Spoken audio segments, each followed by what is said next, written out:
ঠিক না ভাই? ঠিক ইন্টারভিউ নেব। কিন্তু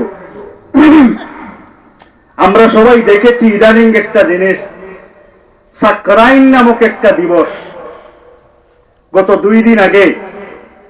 এই দিবসকে পুরান ঢাকার ভাষায় তারা সাকরাইন বলে, যেটাকে গুড়ি দিবসও বলা হয়। গুড়ি দিবস এই দিন পুষ মাসের শেষ দিন।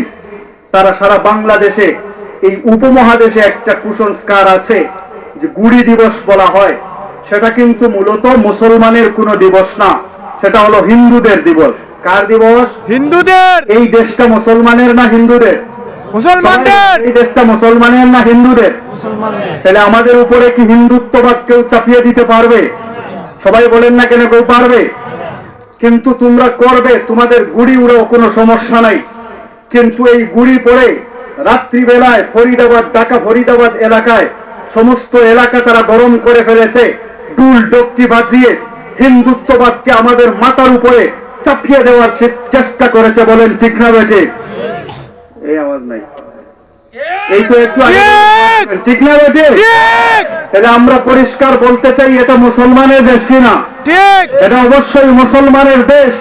এই দেশে কেউ কোনো কাজ করতে হলে মুসলমানদের মাইন্ড চিন্তা করে করতে হবে। এই দেশে আমরা হলাম স্বাধীনতাকামী জনতা।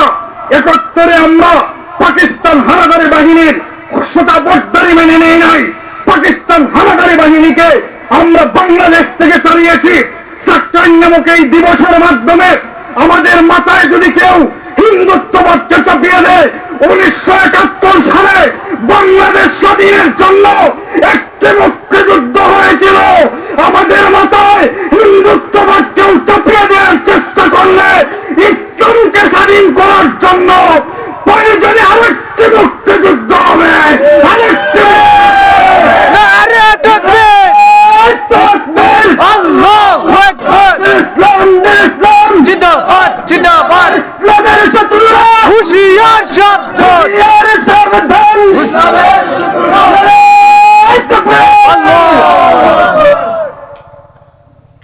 আমাদের আওয়াজ আজকে দুর্বল হয়ে যাওয়ার কারণে মসজিদ মাদ্রাসা ইমাম মুয়াজ্জিনদেরকে নিয়ে বাজে কথা বলে। ঠিক। বাংলাদেশে একটা নারীবাজ আছে, জি, একটা জিরো, হিরো বলা যায় না তাকে, জিরো। সেই জিরো ইমাম সাহেবদের ব্যাপারে খারাপ মন্তব্য করেছে, যার নাম জায়েদ খান। ঠিক না বেটে?